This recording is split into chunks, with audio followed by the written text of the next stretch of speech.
Jawa Barat Ridwan Kamil menggelar pameran lukisan bertajuk Jabar Motekar di Jogja National Museum Daerah Istimewa Yogyakarta. Pameran dibuka Kang Emil dengan menguaskan cat akrilik warna-warni pada kanvas berukuran 100 x 100 cm. Guratan cat membentuk sebuah lukisan ekspresif yang digambarkannya sebagai perjalanan politiknya di Indonesia. Lukisan karya Ridwan Kamil ini dibuat semasa pandemi COVID-19 sebagai caranya untuk meluapkan kejenuhan dan stres. Jadi pada saat itu bisa melakukan hal produktif seperti ini, itu kelahiran akibat yang luar biasa. Nah, karena itu saya terima kasih pada kantor Daerah Istimewa Yogyakarta yang sudah sangat aktif berkolaborasi. Selain memamerkan lukisan hasil karya Ridwan Kamil, Jabar Motekar yang digelar 1 hingga 7 Desember 2021 ini juga menampilkan produk ekonomi kreatif dari para pelaku UMKM Jawa Barat. Dari Yogyakarta, Diki Wismara, iNews melaporkan. Pemirsa, lebih dari sepekan erupsi Gunung Semeru, pencarian korban hilang terus dilakukan. Hingga saat ini tercatat sebanyak 46 orang meninggal, sementara 9 lainnya masih dalam pencarian.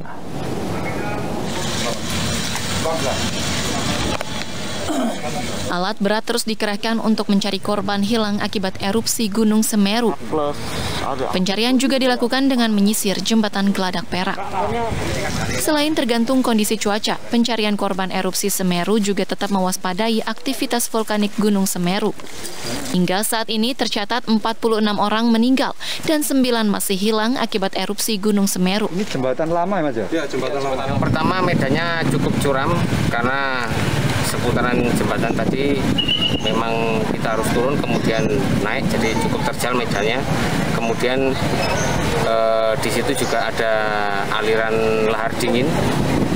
Sebagian tadi juga bekas erupsi juga masih mengepulkan asap. Sementara itu, setelah sepekan tak bersekolah akibat erupsi Semeru, ratusan anak korban erupsi akhirnya bisa kembali belajar. Meski digelar secara terbatas di tenda darurat pengungsian, anak-anak korban bencana ini sangat antusias mengikuti kegiatan belajar. Untuk saat ini, sekolah darurat hanya digelar selama 1 jam. Dalam proses pembelajaran, dinas terkait menggunakan metode kombinasi trauma healing dan pemberian materi sekolah. Dari Lumajang, Jawa Timur, Yoyo Agusta, iNews melaporkan.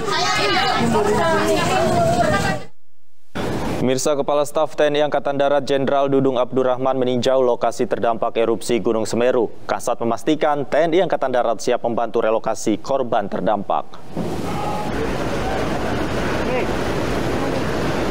Kedatangan Kasat untuk memastikan kesiapan para personil TNI Angkatan Darat dalam membantu penanganan bencana erupsi Gunung Semeru. Bersama Kapolda Jawa Timur dan Pangdam 5 Brawijaya, Jenderal TNI Dudung Abdurrahman juga mengunjungi posko pengungsian dan salah satu lokasi terdampak erupsi di Desa Sumberwulu. Kasat memastikan personil dan alat berat dari TNI Angkatan Darat siap dikerahkan untuk membantu relokasi warga jika pemerintah daerah setempat sudah memastikan lokasi relokasi.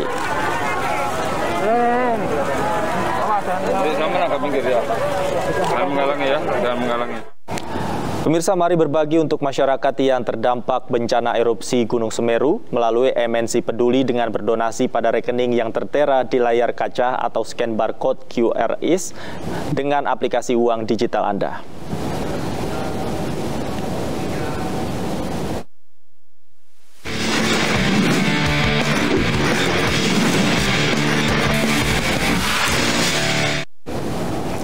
Pemirsa, skuad Merah Putih Indonesia berpesta gol ke gawang Laos di laga kedua grup B Piala AFF 2020. Ini adalah kemenangan kedua skuad Garuda setelah sebelumnya taklukan Kamboja. From the UK to see his son hopefully take the field at some point. Timnas Indonesia menang 5-1 atas Laos di laga kedua grup B Piala AFF 2020. It is Billy Ketkiol who gets us. Dalam laga yang digelar di Stadion Bishan, Singapura, skuad Garuda kuasai laga sejak awal. Taking on Indonesia. Penalti dari Asnawi Mangkualam di menit 22 setelah Alfeandra Dewangga dilanggar membuka keran gol Indonesia.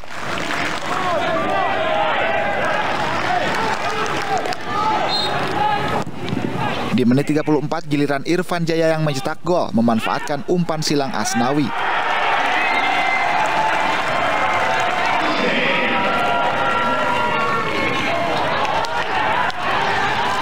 Menit jelang laga berakhir, Laos membalas 1 gol lewat Kidavon Soveni.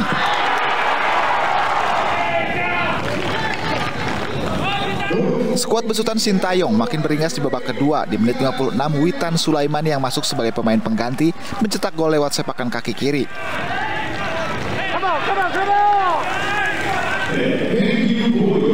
Seakan belum puas, timnas kembali cetak gol di menit 77 lewat Ezra Walian.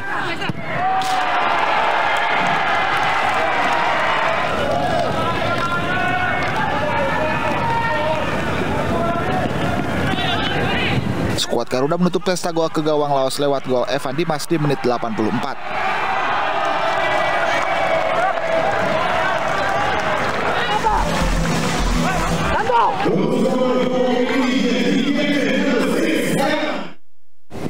Sementara di laga lainnya, Malaysia harus bertekuk lutut dari Vietnam 3-0. Lewat kemenangan itu, Vietnam menjadi pimpinan klasemen sementara Grup B.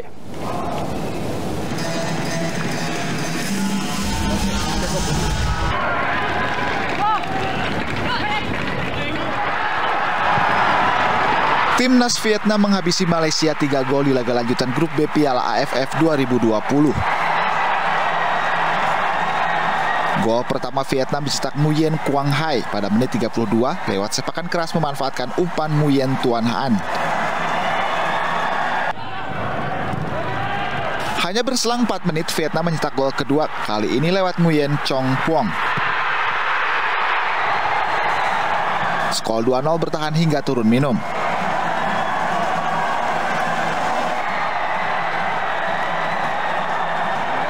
Di babak kedua, Vietnam dan Malaysia bermain dengan tempo lambat. Meski mendominasi, namun tekanan tidak diberikan Vietnam seperti di babak pertama. Bukannya berhasil membalas, skuad Harimau Malaya justru kemasukan 1 gol lagi. Kali ini dicetak lewat gelandang Nguyen Hoang Duc di masa injury time. Lewat kemenangan ini, Vietnam menggeser Indonesia dari pimpinan klasemen sementara Grup B Piala AFF 2020.